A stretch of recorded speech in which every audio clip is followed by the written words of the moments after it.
નમસ્કાર મિત્રો education touch નામની આપણી આ ઘર આંગણાની યુટ્યુબ ચેનલમાં આપ સૌ મિત્રોનું હાર્દિક સ્વાગત કરું છું।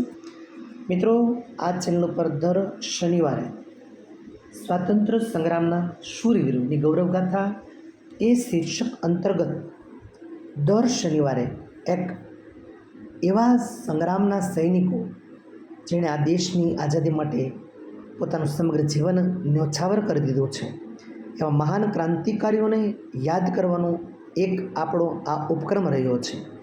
ત્યારે દર શનિવારે અહીંથી પ્રસ્તુત થતા આ વિડીયોને વધુમાં વધુ લોકો સુધી પહોંચાડી આપ પણ દેશભક્તિનું, મા ભૌમનું ઋણ અદા કરવાનો એક નાનકડો પ્રયાસ કરશો તેવી હું અપેક્ષા રાખું છું। દર શનિવારે સ્વાતંત્ર્ય સંગ્રામના શૂરવીરો એ શીર્ષક અંતર્ગત દર શનિવારે અહીંયાથી એક વિડીયો પ્રસ્તુત કરવામાં આવે છે।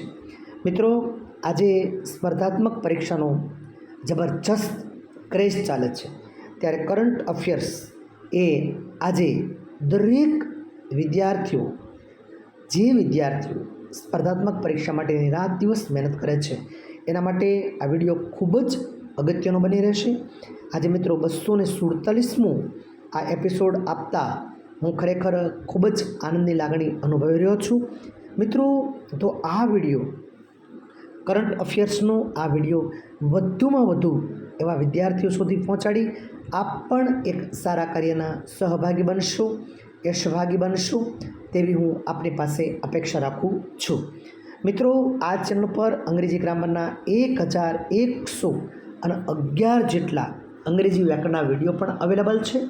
તો મિત્રો, એ વિડીયો પણ અંગ્રેજી વ્યાકરણના વધુમાં વધુ વિદ્યાર્થીઓ સુધી પહોંચાડી આપ પણ એક સારા કાર્યના સહભાગી બનશો અને અંગ્રેજી શીખવા માટે ઈચ્છુક વિદ્યાર્થીઓ સુધી આ વિડીયો પહોંચાડી આપ પણ એક પુણ્યનું કામ અવશ્ય કરશો તેવી હું આપની પાસે અપેક્ષા રાખું છું।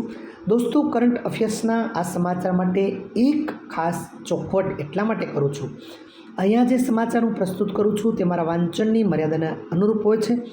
સંભવ છે કદાચ કોઈક સમાચારમાં કોઈ ક્ષતિ જણાય તો અવશ્યપણે, ચોક્કસપણે કોઈ ઓથેન્ટિક ન્યૂઝપેપરનો અભ્યાસ પણ દોસ્તો અવશ્ય કરી લેશો તેવી હું આપની પાસે અપેક્ષા રાખું છું।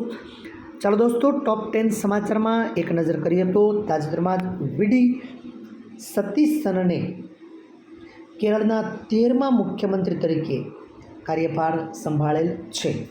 તાજેતરમાં જ વીડી સતીસનને કેરળના 13મા મુખ્યમંત્રી તરીકે કાર્યભાર સંભાળેલ છે। મિત્રો, તાજેતરમાં જ્યોતિરાવ સિંધિયાએ કોફી ઓફ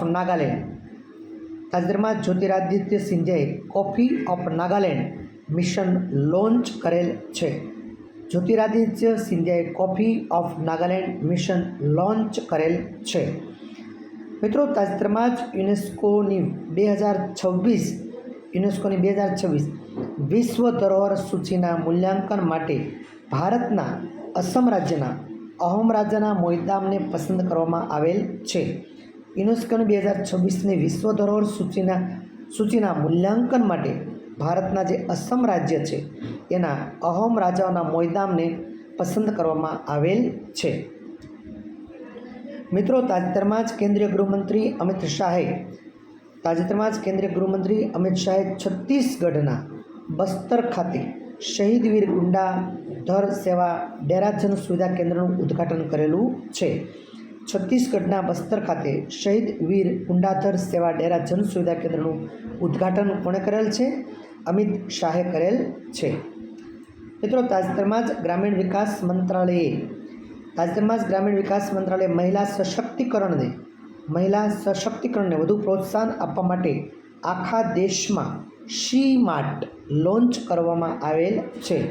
તાજેતરમાં ગ્રામીણ વિકાસ મંત્રાલય મહિલા સશક્તિકરણને વધુ પ્રોત્સાહન આપવા માટે આખા દેશમાં શી માર્ટ, ખાસ યાદ રાખજો, લોન્ચ કરેલ છે।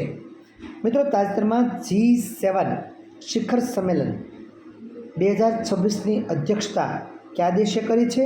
તો કે ઇટાલી દેશે કરેલી છે। G7 શિખર સંમેલન 2026ની અધ્યક્ષતા ઇટાલી દેશે કરેલી છે। મિત્રો, તાજેતરના એક સમાચાર મુજબ 2026ના ફિફા વિશ્વકપના મુખ્ય આયોજક દેશ અમેરિકા, કેનેડા અને મેક્સિકો રહેશે. ફિફા વિશ્વકપ 2026ના આયોજકો કયા દેશ રહેશે? અમેરિકા, કેનેડા અને મેક્સિકો રહેશે.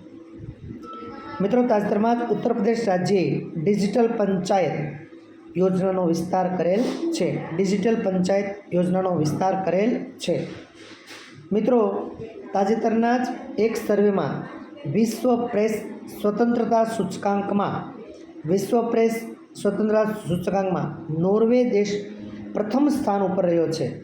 ખાસ યાદ રાખજો, વિશ્વ પ્રેસ સ્વતંત્રતા સૂચકાંકમાં નોર્વે દેશ પ્રથમ સ્થાન ઉપર રહ્યો છે. અને અંતિમ સમાચારમાં એક નજર કરીએ તો તાજેતરમાં શિક્ષણ મંત્રાલય દ્વારા વન નેશન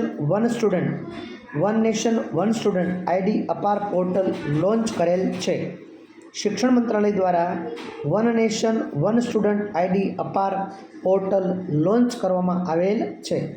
મિત્રો, ફરી એકવાર આપ સૌ મિત્રોને ખાસ નમ્ર વિનંતી છે કે એજ્યુકેશન ટચ નામની આપણી યુટ્યુબ ચેનલને વધુમાં વધુ સબસ્ક્રાઈબ કરશો અને વધુમાં વધુ આ વિડીયો શેર કરશો એવી આપ સૌને ફરી એકવાર અપીલ કરું છું. આપ સૌને ફરી એકવાર વિનંતી કરું છું. મિત્રો, ફરી પાછા મળશું આવતા રવિવારે. ત્યાં સુધી ભારત માતા કી જય.